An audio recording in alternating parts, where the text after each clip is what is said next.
సరే next series ready చేయాల్సి వస్తుంది. ఎందుకంటే జనాల్లో ఇప్పుడు అంత పేషెన్స్ లేదండి. ఒక 7-8 మినిట్స్ చెబుతున్నా కూడా వ్యూస్ పూర్తి వ్యూస్ రావట్లేదు. అది కూడా ఇబ్బందే కదా, ఎక్కువ కాలం కంటిన్యూ చేయడం కుదరదు కదా అలా అయితే. సో అందువల్ల నేను ఎపిసోడ్ వైజ్ చెప్తున్నాను. సరే ఈ విషయం మళ్ళీ ఇంకో విషయం తీసుకుందాం ఇప్పుడు. సరే అడ్జస్ట్ అవ్వటం గురించి పక్కన పెట్టండి. అసలు ఇక్కడ ఇంత అడ్జస్ట్ అవ్వాలా, యాక్సెప్ట్ చేయాలా? This is the important thing. Adjust అవ్వటం అనే వర్డ్ కన్నా యాక్సెప్ట్ చేయటం చాలా కరెక్ట్గా ఉంటుంది. ఎందుకంటే మనం ఒకసారి ఇదే కావాలి అనుకున్నప్పుడు ఎదుటి మనిషి యాక్సెప్ట్ చేస్తారు. చాలా చిన్న విషయంలో, ఈవెన్ ఒక వంట విషయంలో కూడా.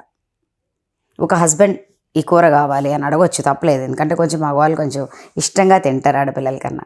సో అడుగుతారు, తప్పలేదు. దానిలో ఒక ఇష్టానికి ఒక విలువ ఉంది. దానికోసం నువ్వు అడ్జస్ట్ అయ్యి ఒక కూర వండడంలో సంతోషం ఉంది. అది అడ్జస్ట్. కానీ కొన్నిసార్లు అడ్జస్ట్ కాదు ఇంపార్టెంట్. అడ్జస్ట్ చిన్న చిన్న ప్రాబ్లమ్స్ సాల్వ్ చేయగలుగుతుంది. Acceptance interest. మీరు లవ్ అంటే ఏంటి? మనం ఏదన్నా ఎక్స్పెక్ట్ చేసేటివేనా? లవ్ అంటే ఎక్స్పెక్టేషనేనా?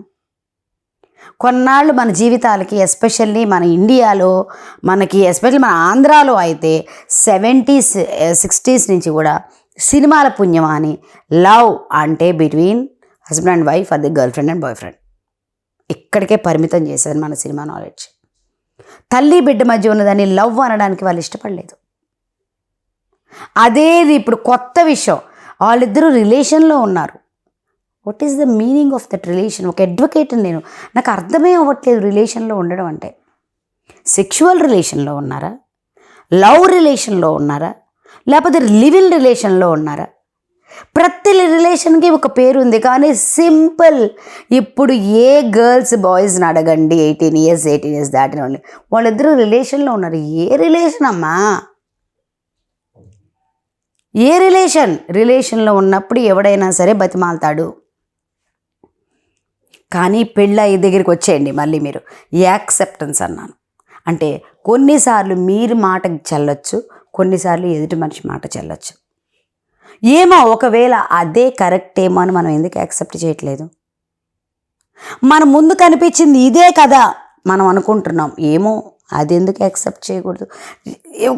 రోజు ఇబ్బంది పెట్టి, కొట్టి, తిట్టి, మనల్ని అవమానించే మనుషులు పక్కన పెట్టేద్దాం. వాళ్ళ గురించి నేను మాట్లాడలేదు, కానీ మిగిలిన విషయాల గురించి మాట్లాడుతున్నాం. యాక్సెప్టెన్స్. ఇదే యాక్సెప్టెన్స్ మన పూర్వీకుల్లో జరిగింది, మన అమ్మా నాన్నలో జరిగింది. చూడండి, ఇప్పుడు చాలా వరకు అమ్మా నాన్నలు పోట్లాడుకోవడం అనేది వింటున్నాం. ఇదివరకు రోజుల్లో అమ్మో మా తాతయ్య మా నాన్నమ్మని బాగా ఏమిటి కమాండ్ చేసేవాళ్ళు, డామినేట్ చేసేసేవాళ్ళు అని అంటాం. అంటే ఏంటి? అక్కడ ఉమెన్ రైజ్ అవ్వలేకపోయింది. ఉమెన్ సప్రెసివ్గా ఓన్లీ యాక్సెప్ట్ చేసుకుంటూ వెళ్ళిపోయింది తను. తర్వాత జనరేషన్ వచ్చేసరికి మా ఏజ్ జనరేషన్ కొంతవరకు ఎదురు తిరగడం మొదలుపెట్టింది. సో ఇప్పుడు ఆ తాతయ్య తిడతాడు దగ్గర నుంచి భార్యాభర్తల గొడవలు అనే స్టేజ్కి వచ్చేసింది.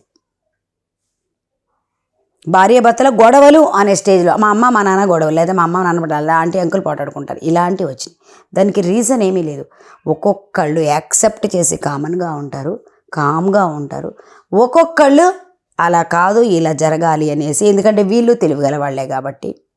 అప్పుడు కూడా తెలివి లేకపోయినా ఒక సంబంధం మన పూర్వీకుల్లో కూడా వాళ్ళ ఆడవాళ్ళు కూడా చాలా చెక్ చేసేవాళ్ళు. ఒక సంబంధం ఒప్పుకోవడానికి మగవాళ్ళ మధ్య జరిగేది కాదు. ఆడవాళ్ళ రోలు చాలా ఉండేది విలేజెస్లో, నాకు తెలిసి స్వయంగా. ఇప్పటికీ ఆడవాళ్ళ రోల్ అలాగే ఉంది మన దగ్గర కూడా.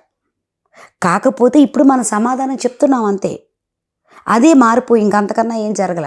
పోతే నెక్స్ట్ జనరేషన్ వాళ్ళ యాక్సెప్టెన్స్ ఏంటి? సో 100% పొద్దున్నుంచి రాత్రి వరకు మనకే జరగవు, మనకు కావాల్సినట్టే జరగదు. వాళ్ళల్లో అటు ఇటు కొన్ని జరిగినాయి, ఏళ్లలో కొట్టి. మనం ఆది దంపతులమా? ఆది దంపతులు ఒక్కళ్ళే, ఆ పరమేశ్వరుడు పార్వతీదేవి. మనం ఆది దంపతుల్లో ఉండగలమా? వాళ్ళ మధ్య కూడా వచ్చినాయి. వాళ్ళు కూడా ఒక్కొక్కసారి చాలా ఇష్యూలు, ఎవరు బౌండ్లో వాళ్ళు ఇరుక్కుపోయేవాళ్ళు. So it is quite normal. అలా ఉన్నా సరే వాళ్ళు ఆది దంపతులుగానే ఉండగలిగారు. మనం ఆది దంపతులుగా ఉండగలమా? లేదు. అసలు బంధానికి విలువ ఇవ్వండి, కొంతో గొప్ప బంధానికి ఇవ్వండి. యాక్సెప్టెన్స్. సో 2 యాంగిల్స్ ఉన్నాయి. అమ్మే ప్రతిరోజు మనకు నచ్చినట్టు ఉండట్లేదు, నాన్నే ప్రతిరోజు మనకు నచ్చినట్టు ఉండలేదు. చెల్లెళ్ళు అన్నదమ్ములు మేము రోజు కొట్టుకుంటూ ఉంటాం చిన్నప్పుడు పెరిగేటప్పుడు. అంటే మన మధ్య ప్రేమ లేదనా? ఇదే భర్త విషయంలో కూడా అప్లికబుల్. ఫస్ట్ వన్స్ అంటూ హస్బెండ్ అండ్ వైఫ్ వాళ్ళకు వాళ్ళుగా ఒకే మేమిద్దరం మాది ఒకటే ఫ్యామిలీ, ఇది బాండింగ్, మేము లైఫ్ ఎండ్ వరకు ఇలాగే ఉంటాం అని గనక అనుకోగలిగితే ఇవన్నీ చాలా చిన్నవండి. ఎక్స్ట్రీమ్ ఇష్యూస్లో తప్ప. అప్పుడు ఉన్నాయి ఎక్స్ట్రీమ్ ఇష్యూస్, ఇప్పుడు ఉన్నాయి. విడిపోవటం అనేది జరగదు. ఫస్ట్ ఆఫ్ ఆల్ అక్కడే వస్తుంది. మీరు ఎప్పుడైనా చూసి, మీరు పెళ్ళైన కొత్తలో మీరు చూడవలసింది మమ్మల్ని కాదు, మీ ఇంట్లో ఉన్న పెద్దవాళ్ళు, నానమ్మలు, అమ్మమ్మలు, తాతయ్యలు, వాళ్ళు ఎలా ఉన్నారు బాండింగ్లో. మేము కూడా మా ఏజ్ వచ్చిన తర్వాత మా తాతయ్య మా నానమ్మ ఎంత సేవ చేసింది, లేకపోతే మా నానమ్మకు బాగపోతే మా తాతయ్య ఎంత అల్లాడిపోయేవాడు, మేము అలా ఉంటాం అనే ఊహే మనకి డైవర్స్ అనే ఇష్యూస్ అనే విషయాల నుంచి దూరం చేసేస్తుంది. ఆ ఒక్క ఊహ పెళ్ళి బాండింగ్లో గనక పడితే ఎవరు ఏం చేయలేరు. ఇన్ని డైవర్స్ రావు, ఇన్ని ఇష్యూస్ రావు. నిన్న ఒక లాయర్ గారు, నా క్రితం అడ్వకేట్ ఒక ఆయన మాట్లాడుతూ చెప్పారు, మేడం సికింద్రాబాద్, హైదరాబాద్లో కోర్టులు సరిపోవట్లేదు మేడం డైవర్స్ ఇవ్వడానికి టైము. ఫ్యామిలీ కోర్ట్స్ పెంచాలి, ఎందుకంటే సివిల్ కేసు రేషియోలో వచ్చేస్తుంది. ఇది మా ఆవేదన. కలిసి ఉన్న ఏ భార్యాభర్త మధ్య కూడా మేమందరం కలిసి ఉన్నాం, వేరే వాళ్ళు విడిపోతుంటే నచ్చదు. మేము లాయర్లమే, మా దగ్గరికి వచ్చినప్పుడు డెఫినెట్గా మేము డైవర్సే ఇవ్వాలి. మేము కాదని నచ్చ చెప్పినా మీరు వినట్లేదు. కానీ దాని ముందు మీరు ఆలోచించుకోండి. ఇది ఒక లాయర్ దగ్గరికి వెళ్ళే ముందు ఆలోచించుకోండి. లాయర్ ప్రొఫెషన్ ఏంటంటే మీరు వెళ్ళి ఏది అడిగితే మీకు న్యాయం చేయడం. తాను ఆలోచించాల్సిన అవసరం లేదు, న్యాయమా ధర్మమా అని. అది ఆలోచించడానికి జడ్జెస్ ఉన్నారు. సో నీ వైపు మాట్లాడటమే అతని ధర్మం. ప్రొఫెషన్లో ధర్మం అదే, ఎథిక్స్ అదే చేస్తున్నారు. సో మీరు ఒక్కసారి ఆలోచించుకోండి. చెప్పే విషయాన్ని కూడా పేషెన్స్గా ఆలోచించుకోండి. మళ్ళీ లైఫ్ సెటిల్ అవ్వడానికి 7-8 సంవత్సరాలు పడుతుంది. ఇప్పుడు ఎవరైనా చూడండి, మీకు చాలా ఎగ్జాంపుల్స్ కనిపిస్తాయి. 21-22 ఇయర్స్లో పెళ్ళి అయ్యి డిస్టర్బ్ చేసుకుంటే మళ్ళీ 30 ఇయర్స్, 35 ఇయర్స్, అప్పుడు ఇంకా ప్రాబ్లమ్స్. కాకపోతే ఈ 6-7 ఏళ్ళు పడిన కష్టాల నుంచి రిలీఫ్ అనిపిస్తుంది కాబట్టి అక్కడ అడ్జస్ట్ అయిపోతున్నారు చాలా వరకు. అంతకు ముందే కష్టాలను ఊహించి అడ్జస్ట్ అయిపోండి.